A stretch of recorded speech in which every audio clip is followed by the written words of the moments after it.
अस्सलाम वालेकुम। टीम 10 की तरफ से ये beginner forex stocks and crypto analysis का लेक्चर 5 का पार्ट 2 है। पेन पेपर पेंसिल अपने पास पकड़ लें ताकि आप इंपॉर्टेंट पॉइंट्स को नोट डाउन कर सकें। लेक्चर 5 में हम पैटर्न बेस्ड ट्रेडिंग को पढ़ रहे थे। लेक्चर 5 के पार्ट 1 में हमने सारे ट्रायंगल पैटर्न्स को कवर किया था। अब लेक्चर 5 के पार्ट 2 में हम हेड एंड शोल्डर पैटर्न्स को कवर करेंगे। हम कवर करेंगे कि हेड एंड शोल्डर पैटर्न्स कैसे बनते हैं, इनको आइडेंटिफाई कैसे करेंगे, इन पे ट्रेड कैसे लेनी है और इन पे कैसे आपने स्टॉप लॉस सेट करना है। दोस्तों अब बात करते हैं कि हेड एंड शोल्डर पैटर्न कैसे फॉर्म होता है। सबसे पहले आप सपोज कर लो कि एक अप ट्रेंड चल रहा है, हायर हाइज और लोअर लोज फॉर्म हो रहे हैं। अब दोस्तों जैसा कि आप देख सकते हो कि जो नेक्स्ट इसका स्विंग है वो मज़ीद और अप ट्रेंड की तरफ जाना चाहिए, मगर जो प्राइस एक्शन है उसमें आपको रिजेक्शन मिल जाती है। ये इसलिए होता है क्योंकि ये एक मेजर रेजिस्टेंस लेवल है जिसकी वजह से जो बाइंग प्रेशर था उसमें कमी हो गई और जो सेलिंग प्रेशर है वो काफ़ी बढ़ गया। जैसा कि आप देख सकते हैं कि ये इसका हेड हो गया और ये लेफ़्ट शोल्डर हो गया और ये इसका राइट शोल्डर हो गया। मज़ीद कंफर्मेशन इसको आपको मिलेगी एक मेजर रेजिस्टेंस लेवल पे, जो कि यहाँ पे आपको मिल रहा होगा, जहाँ पे आपका जो हेड है वो क्रॉस करेगा और वहाँ से इसका जो प्राइस एक्शन है वो गिरेगा। तो दोस्तों अब मैं आपको बताता हूँ कि हेड एंड शोल्डर पैटर्न को कैसे कंफर्म करना है। मैं आपको दो कंफर्मेशंस बताता हूँ। सबसे पहले आपने बुलिश ट्रेंड लाइन बनानी है। जैसा कि आप देख रहे हो कि एक अप ट्रेंड है और किस तरह जितने भी इसकी जो प्राइस रिजेक्शंस हैं किस तरह उनको सपोर्ट मिली है ट्रेंड लाइन से। यहाँ पे भी आप देख सकते हो सपोर्ट मिली, फिर यहाँ पे, फिर यहाँ पे। तो दोस्तों जैसा कि आप देख सकते हो कि जब इसका हेड फॉर्म हुआ तो उसको मेजर रेजिस्टेंस से काफ़ी रिजेक्शन मिली, तो इसकी वजह से जो इसका प्राइस एक्शन है उसने बुलिश ट्रेंड लाइन को तोड़ दिया और वहाँ से रिजेक्ट हो गया। मगर जो इसका राइट शोल्डर है आप जैसे कि देख सकते हो कि वो वापस रीटेस्ट करने गया बुलिश ट्रेंड लाइन को और वहाँ से फिर दोबारा रिजेक्ट हो गया। तो दोस्तों ये दो कन्फर्मेशंस हैं आपकी हेड एंड शोल्डर पैटर्न की। आपने बुलिश ट्रेंड लाइन बनानी है और आपने हेड पे उसकी रिजेक्शन देखनी है, फिर उसके बाद दोबारा जो इसका राइट शोल्डर है उसका एक रीटेस्ट आपको बुलिश ट्रेंड लाइन पे मिलेगा और फिर वहीं से उसकी रिजेक्शन होगी। दोस्तों एक और कन्फर्मेशन है जो सबसे इम्पॉर्टेंट है। आपने जो इनके लोअर लोज हैं उस पर आपने एक लाइन ड्रॉ करनी है। इस लाइन को कहते हैं नेक लाइन। जिस वक्त जो राइट शोल्डर है जब वो नेक लाइन को ब्रेक करेगा तो आपके पास कंफर्मेशन हो जाएगी कि जो अप ट्रेंड है वो ख़त्म हो चुका है और प्राइस अब डाउन ट्रेंड की तरफ चला जाएगा। तो आप एक अच्छी सी यहाँ पे शॉर्ट पोजीशन ओपन कर सकते हो। तो दोस्तों आप इसको ड्रॉ कर लो एज इट इज़, ठीक है। सबसे पहले आपने एक अप ट्रेंड को आइडेंटिफाई करना है, फिर उसके बाद आपने मेजर रेजिस्टेंस लेवल देखना है, फिर उसके बाद आपने लेफ़्ट शोल्डर और हेड को आइडेंटिफाई करना है, ठीक है।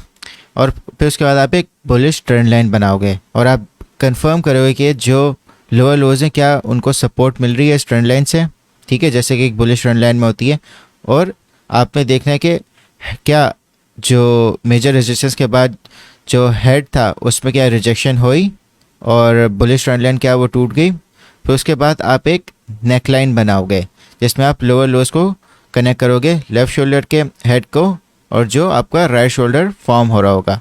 और अगर जो राइट शोल्डर की जो प्राइस एक्शन है वो बुलिश ट्रेंड लाइन पे रिजेक्ट होती है और फिर उसके बाद नेक लाइन से भी मज़ीद रिजेक्ट हो जाती है तो ये आपका कंफर्मेशन पॉइंट बन गया। आप इन सब को as it is note down कर लो। दोस्तों अब हम आते हैं चार्ट्स पे। अभी हम बिटकॉइन के डेली चार्ट पे हैं, ठीक है। मैं आपको बताता हूँ कि हेड एंड शोल्डर पैटर्न को कैसे आइडेंटिफाई करना है और किस तरह ट्रेड करनी है इसके ऊपर। तो दोस्तों जैसा कि आप देख सकते हो कि ये ट्रेंड लाइन को प्राइस एक्शन किस तरह सपोर्ट कर रहा है और यहाँ पे फिर इसको रिजेक्शन भी मिली और एक रीटेस्ट हुआ। अब मैंने हेड एंड शोल्डर पैटर्न को सिलेक्ट कर लिया, ठीक है। तो मुझे नज़र आ रहा है कि ये इसका लेफ़्ट शोल्डर बना है जिसको फिर सपोर्ट मिली ट्रेंड लाइन से, फिर ये इसका हेड बना जो लेफ़्ट शोल्डर के प्राइस एक्शन से ज़्यादा था और फिर ये ब्रेक हो गया ट्रेंड लाइन से और फिर ये बना इसका राइट शोल्डर जो रिटेस्ट होने को गया ट्रेंड लाइन पे और फिर इसने नेक लाइन को ब्रेक कर दिया। अब इस टूल की खासियत ये कि ये आपको ऑटोमेटिकली एक नेकलाइन बना के दे देगा, तो इससे आपका काम आसान हो जाएगा। तो जैसा कि आप देख सकते हो कि जो प्राइस एक्शन है वो थोड़ा पैटर्न से आउट हो रहा है, इसका कोई मसला नहीं है। आप सिर्फ पैटर्न पे फोकस करेंगे, किस तरह पैटर्न एक बन रहा है, ठीक है। और जैसा कि आप देख सकते हो कि ये नेकलाइन यहाँ से ब्रेक हो गई है, तो आप शॉर्ट पोजीशन यहाँ पे भी ओपन कर सकते हो। मगर अगर आप एक एग्रेसिव ट्रेडर हो और आपको ये पैटर्न को बहुत अच्छे से आइडेंटिफाई करना आता है, तो आप इसकी रीटेस्टिंग के ऊपर आप शॉर्ट पोजीशन ओपन कर सकते हो। तो जो आपका टारगेट होगा वो इस तरह बनेगा कि जो आप हेड से इसकी नेकलाइन तक आप लाइन ड्रॉ करोगे, ठीक है, और वो आपका टारगेट इसकी नेकलाइन की जब ब्रेक होगी वहाँ तक उसका ये टारगेट बनेगा। तो आप देख सकते हो कि किस तरह ये एग्जैक्टली अपने इस टारगेट तक ये पहुँचा है। अब आप स्टॉप लॉस इस तरह सेट कर सकते हैं कि अगर आपने यहाँ ट्रेड ली इसकी रीटेस्टिंग के ऊपर, तो आप इसके हेड के हिसाब से आप अपना स्टॉप लॉस सेट कर सकते हो। तो दोस्तों अगर हम इसका risk to reward ratio calculate करें, तो आप इसकी रीटेस्टिंग पे आपने शॉर्ट ओपन की और आपने इसके हेड पे आपने स्टॉप लॉस रखा, और जो इसका टारगेट है उसके हिसाब से आपने यहाँ पे क्लोज कर दिया अपनी पोजीशन। तो आप देख सकते हो कि जो आपका रिस्क है वो 8.35% है और जो आपका प्रॉफिट है वो 49.33% है।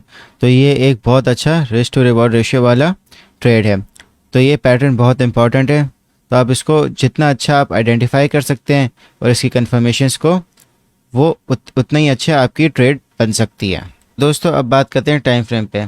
आप time frame day chart select कर सकते हैं या 4 आवर, क्योंकि इसमें प्राइस एक्शन को काफ़ी टाइम मिल जाता है फॉर्म होने में।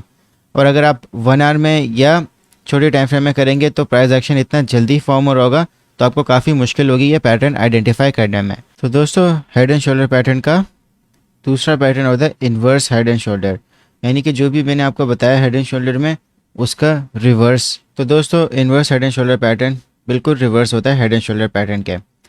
आपकी इसमें बेरिश ट्रेंड लाइन बनती है और इसमें जो आपका हेड एंड शोल्डर पैटर्न होता है उसमें आप देखो कि जो लेफ़्ट शोल्डर है उसको फिर बेरिश ट्रेंड लाइन से रेजिस्टेंस मिली, तो इसके बाद इसका हेड बना, फिर उसने ब्रेक कर दिया बेरिश ट्रेंड लाइन को, फिर जो इसका राइट शोल्डर था वो रीटेस्ट के ले गया बेरिश ट्रेंड लाइन पे, फिर वहाँ से रिजेक्ट होके ये फिर अपवर्ड इसने मूव ले लिया। यानी कि जो इन्वर्स हेड एंड शोल्डर है वो एक डाउन ट्रेंड में बनता है और वो रिवर्स हो जाता है अप ट्रेंड में। और आप इसका अगर टारगेट देखो जो इसका हेड का बन रहा था वो एग्जैक्टली इसका ऑलमोस्ट ब्रेकआउट पे रीच हो गया। तो दोस्तों मैंने आपको बता दिया हेड एंड शोल्डर पैटर्न और inverse head and shoulder pattern क्या होते हैं, कैसे बनते हैं और किस तरह उन पर ट्रेड करनी है। तो मैं आपको टास्क दे रहा हूँ, आपने हेड एंड शोल्डर पैटर्न का पूरा स्ट्रक्चर बनाना है, जैसे कि मैंने आपको बताया था कि उसको नोट डाउन करना है। आप उसको ड्रॉ करोगे और कोई भी एक चार्ट आप अपनी मर्ज़ी से सिलेक्ट करें और उसमें हेड एंड शोल्डर पैटर्न या inverse head and shoulder pattern आप ड्रॉ करें। तो आपने ये दोनों चीज़ों को कमेंट सेक्शन में करना है।